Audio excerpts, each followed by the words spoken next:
전상욱대 기자 어서 오세요. 네, 안녕하십니까. 오늘 기자수첩은 어떤 내용 가지고 오셨습니까? KBS가 국민의 방송 KBS가 최근 신입사원 채용 면접에서 응시생들한테 질문을 던졌습니다. 애국가 4조를 불러보라. 이 기상과 이 마음으로 충성을 다하여 괴로우나 즐거우나 나라 사랑하세요. 뭐 이런 거겠죠. 그렇죠. 애국가를 부르면 그 말 가사 그대로 지킬 자신이 있는가? 뭐 이렇게도 물어봤습니다. 그렇다고 치고. 그다음 종북 세력이 있다고 보는가? 드디어 나왔습니다. 종북 세력이 우리 사회에 있다고 보는가? 종북 좌파에 대해서는 어떻게 생각하는가?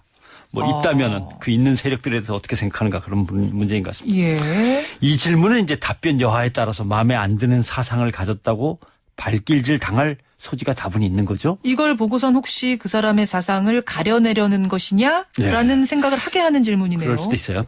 오히려 또 질문하는 면접관의 사상이 애매모호한 그런 질문도 있어요. 뭔가요? 건국일을 언제로 보는가.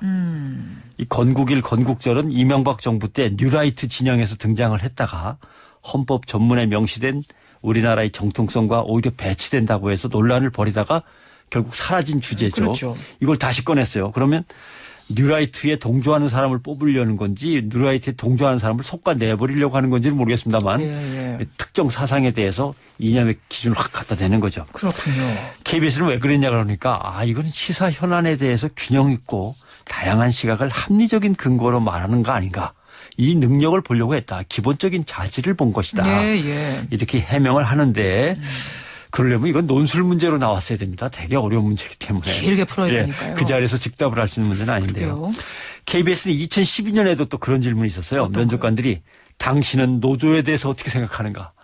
그때도 파업을 논란이 어떻게 있었죠. 보느냐. 예, 맞아요. 사실은 헌법이 보장하고 있는 노동 3권이고 법에 허용된 쟁의 수단 중에 하나다. 이제 이렇게 답을 한 사람도 있었을 그 사람은 텐데. 이제 저하고 취재 현장에서 만나기는 어렵겠죠. 채용은 어려운 겁니까? 그렇게 답했으면? 그럴 것 같습니다. 그런데 정작 사상 검증을 나름대로 해야 할 곳에서는 또 안 합니다. 여기가 국정원인데 국가정보원이 지난주 중앙합동신문센터를 공개했습니다. 그래서 일부 언론에 보도된 내용을 제가 소개를 하겠습니다. 어떤 건가요? 이제 국정원이 탈북자들을 수용해 놓고서 이제 그 사람이 제대로 탈북한 사람인지 아니면 간첩인지 이제 가려내는 그 단계이겠죠. 그런 게 있죠. 수용해서 방에다 가둔 뒤 밖에 못 나오게 하고 폐쇄 회로 TV로 감시했다. 그런 정황이 있다. 이거는 이제 뭐 문제로 지적은 됐습니다만 그건 그렇다 치고 다른 문제. 2010년 실태조사 보고서가 드러났습니다. 대화 내용이 이렇게 나옵니다. 신문관이 탈북자에게 질문을 던집니다. 어떤 질문을요? 성 경험이 있으십니까? 성경험이요? 예, 왜 그런지 잘 모르겠습니다. 그것도 뭐 간첩 문제하고 성경험하고 탈북하고는 또 무슨 조금 더 노골적으로 들어간 질문도 있습니다. 어떤 건가요? 가장 먼저 배꼽을 맞춰보신 분은 누구십니까? 그건 또 무슨 소리예요? 이 참 이런 얘기를 정말 물었다고요? 저도 근데 아무튼 뭐 보고 실태조사 보고서에 있다니까 참 제가 믿기진 않지만 소개를 합니다. 가장 먼저 배꼽을 맞춰보신 분이 누구십니까? 참 말이 되는지. 중국에 머물면서 성폭행을 당하지 않았다고요? 그 말이 정말입니까?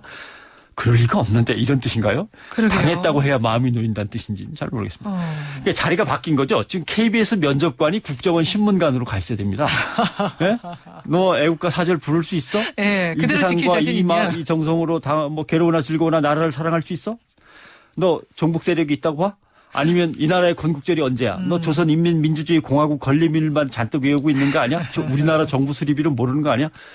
KBS 분이 일로 가셨어야 되는 건데 어떻게 국정원 사람은 또 엉뚱한 질문하고 이런 훌륭한 인재들을 KBS에서 왜 썩히고 있습니까? 지금이라도 국정원이 KBS 간부들을 특채로 데려가야 될 그런 상황이 되어버렸습니다. 지금 이제 우스갯소리로 씁쓸한 말씀을 해주셨는데 사상 검증이 요즘 트렌드인가요? 논란이 하여튼 계속 여기저기서 일고 있어요. 뭐 서울시장 선거에 나서겠다는 정몽준 의원이 박원순 서울시장에게 기회가 있으면 서울시 정책을 얘기해보자가 아니라 기회가 있으면 자유민주주의와 그 가치에 대해 토론해보자.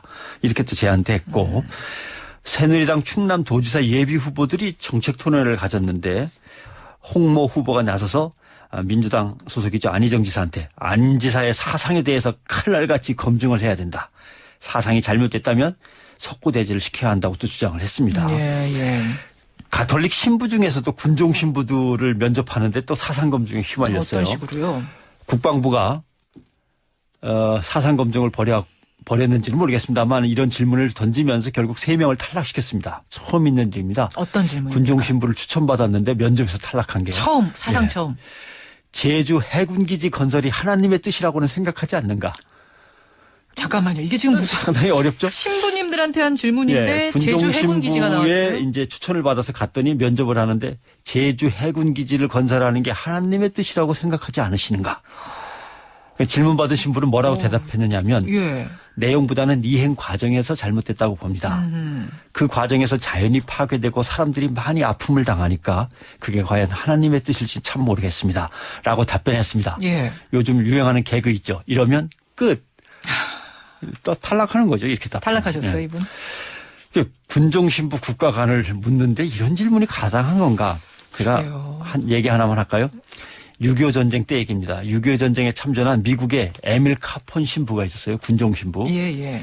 전투 중에 부상병을 구한다고 총알 사이를 마구 헤집고 다니는 것으로 유명합니다. 예. 원산에서 중공군한테 포위될 위기에 놓이자 국방부에서 그러니까 이제 미군에서는 사령부에서 빨리 신부님 철수하시라고 권유를 했습니다. 그랬겠죠. 당연히 신부는 거부했습니다. 움막을 짓고 끝까지 부상병을 돌보다가 결국 체포돼서 포로가 됐어요. 그래요. 눈이 실명 직전까지 가고 다리를 저었는데도 불구하고 공산군 경비막사에서 감자와 소금을 훔쳐다가 포로들을 먹이다 들키기도 하고 1951년 부활절에는 이맘때입니다. 처형당할 위험을 무릅쓰고 나무 막대기로 십자가를 만들어서 부활절 연합예배를 집전했습니다. 와, 끝까지 포로들을 돌보다가 이질과 폐병으로 35살 나이에 숨졌습니다. 35이요? 예. 꼭 1년 전인데요.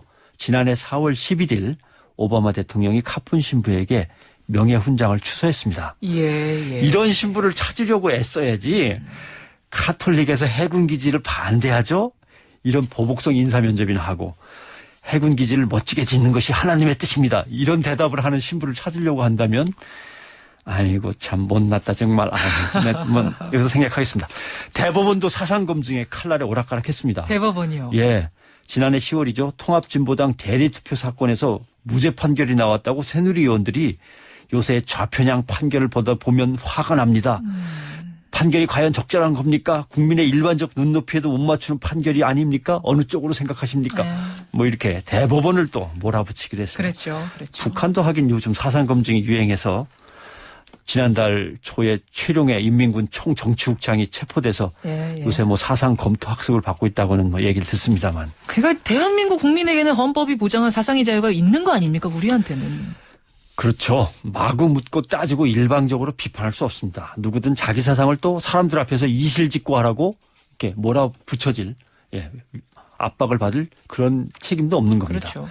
어떤 일에 꼭 필요해서 당신의 국가관을 설명하라고 요구할 수는 있죠. 그러려면 누가 들어도 납득할 수 있는 상황에서 모두가 수긍할 만한 타당한 질문 그 정도면 충분한 건데 찬반이 엇갈리는 주제를 놓고 양자택일 하라고 강요하는 거는 부적절한 거죠. 자기의 기준을 전체 기준으로 삼는 것 자체가 오만함이라고 볼 수 있는 겁니다. 여러분의 생각은 어떠십니까? 오늘 생각할 거리 던져주셨어요. 변상욱 대기자 수고하셨습니다. 고맙습니다.